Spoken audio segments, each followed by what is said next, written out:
मैं आपको सोमवार व्रत में अन्न का सेवन करना चाहिए या नहीं और क्यों, इस विषय पर एक लंबी और रोचक कहानी सुनाने जा रही हूँ। इस कहानी में जिस भी अन्न का सेवन कर सकते हैं, उन सभी अन्न की जानकारी और इनका सेवन करने का कारण, उसके फायदे और पूरी जानकारी भी इस कहानी के जरिए दी गई है। फिर भी इस बारे में अपने बड़े बुजुर्गों से परामर्श जरूर ले। आइए सुनते हैं सोमवार व्रत और अन्न की दुविधा नामक कहानी, जिससे आपके सभी सवालों के जवाब मिल जाएंगे।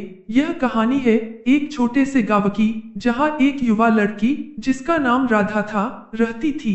राधा का मन बहुत ही शांत और सरल था। वह अपने गांव के पास बहने वाली नदी के किनारे हर सोमवार शिव मंदिर में पूजा करने जाती थी। बचपन से ही उसने अपनी दादी को सोमवार का व्रत रखते देखा था और अब वह खुद भी इस पवित्र व्रत को पूरी श्रद्धा से करने लगी थी। राधा का व्रत बहुत ही सीधा था। वह पूरे दिन निराहार रहती और शाम को पूजा के बाद फलाहार करती। लेकिन एक सोमवार उसे एक दुविधा ने घेर लिया। उस दिन दोपहर में जब उसे बहुत भूख लगी तो उसने अपनी रसोई में रखे चावल के दाने देखे। उसके मन में सवाल उठा, क्या मैं व्रत में अन्न का सेवन कर सकती हूँ? मैंने हमेशा सुना है कि व्रत का मतलब ही अन्न का त्याग होता है, लेकिन क्या यह पूरी तरह से सही है? वह अपने सवालों का जवाब ढूंढने के लिए अपनी दादी के पास गई।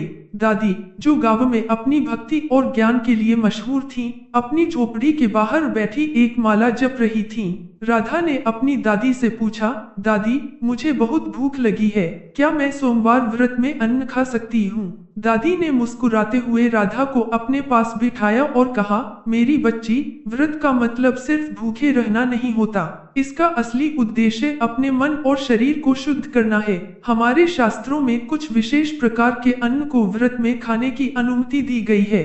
यह इसलिए है ताकि व्रत करने वाले को कमजोरी महसूस न हो और उसका ध्यान भगवान की भक्ति से न भटके। दादी ने आगे बताया, असल में व्रत में अन्न का सेवन करना या न करना व्रत के प्रकार पर निर्भर करता है।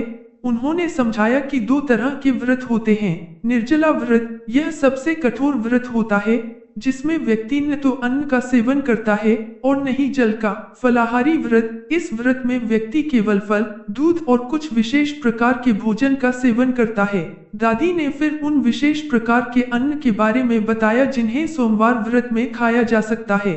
बेटा, हमारे पुराणों में कुछ अनाज को व्रत का अन्न कहा गया है। ये वे अनाज हैं जिन्हें विशेष रूप से व्रत में खाने के लिए उपयुक्त माना जाता है। दादी ने उन अनाजों का नाम बताते हुए कहा, समा के चावल, बार्नयार्ड मिलेट, यह एक बहुत ही पौष्टिक अनाज है जिसे व्रत में खाया जा सकता है। यह पेट के लिए हल्का होता है और आसानी से पच जाता है। इसे खाने से शरीर को ऊर्जा मिलती है और कमजोरी महसूस नहीं होती। कूटू का आटा, बकव्हीट फ्लोर, कूटू के आटे का सेवन व्रत में बहुत ही सामान्य है। इसकी रोटियां या पूड़ियां बनाई जाती हैं। यह शरीर को गर्माहट देता है और व्रत के दौरान शरीर में आवश्यक पोषक तत्वों की कमी को पूरा करता है। साबूदाना, टेपियोका पर साबूदाने की खिचड़ी या खीर व्रत में बहुत लोकप्रिय है। यह तुरंत ऊर्जा देता है और शरीर में कार्बोहाइड्रेट की पूर्ति करता है। सिंघाड़े का आटा, वाटर चेस्टनट फ्लोर, सिंघाड़े के आटे का भी व्रत में बहुत उपयोग होता है। इसकी पूड़ियां या हलवा बनाया जा सकता है। यह शरीर को ठंडक देता है और ऊर्जा प्रदान करता है। राधा ने उत्सुकता से पूछा, दादी, तो हम इन सब चीजों को क्यों खा सकते हैं? दादी ने जवाब दिया, इसका कारण यह है कि ये सभी अनाज प्रकृति में सात्विक माने जाते हैं। ये शरीर को शांत रखते हैं और मन को उत्तेजित नहीं करते। इनका सेवन करने से व्रत का उद्देश्य बना रहता है और हमें भूखे रहकर शरीर को कष्ट नहीं देना पड़ता। हमारे शास्त्रों में कहा गया है कि व्रत का मतलब शरीर को कष्ट देना नहीं, बल्कि उसे स्वस्थ रखते हुए भक्ति में लीन होना है। दादी ने एक गहरी सांस ली और आगे बताया, अन्न का सेवन करने का एक और फायदा यह है कि यह व्रत को बनाए रखने में मदद करता है।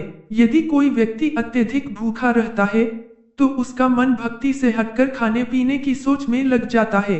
लेकिन इन हल्के और पौष्टिक अनाजों का सेवन करके हम अपने शरीर की जरूरतों को पूरा कर सकते हैं और पूरी एकाग्रता के साथ भगवान शिव की आराधना कर सकते हैं। राधा को अब सब कुछ स्पष्ट हो गया था। उसे यह भी समझ आया कि व्रत के नियम सिर्फ कठोरता के लिए नहीं, बल्कि हमारे कल्याण के लिए बनाए गए हैं। उसने अपनी दादी को धन्यवाद दिया और रसोई में जाकर समा के चावल की खिचड़ी बनाने का फैसला किया। शाम को जब उसने अपनी खिचड़ी खाई तो उसे बहुत ही हल्का और संतुष्ट महसूस हुआ। उसका मन शांत था और उसमें एक नई ऊर्जा का संचार हुआ था। वह समझ गई थी कि व्रत का असली सार अन्न का त्याग नहीं, बल्कि सही अन्न का सेवन करके अपनी भक्ति को और भी गहरा करना है। इस कहानी से हमें यह शिक्षा मिलती है कि सोमवार के व्रत में अन्न का सेवन किया जा सकता है, पर सही प्रकार के अन्न का। समा के चावल, कूटू का आटा, साबूदाना और सिंघाड़े का आटा जैसे अनाज व्रत में खाए जा सकते हैं। ये शरीर को ऊर्जा देते हैं, मन को शांत रखते हैं और व्रत के उद्देश्य को बनाए रखने में मदद करते हैं। तो अगली बार जब आप सोमवार का व्रत करें तो आप जानते हैं कि भूखे रहने की बजाय आप सही भोजन का सेवन करके अपनी भक्ति को और भी मजबूत कर सकते हैं। जय भोलेनाथ की।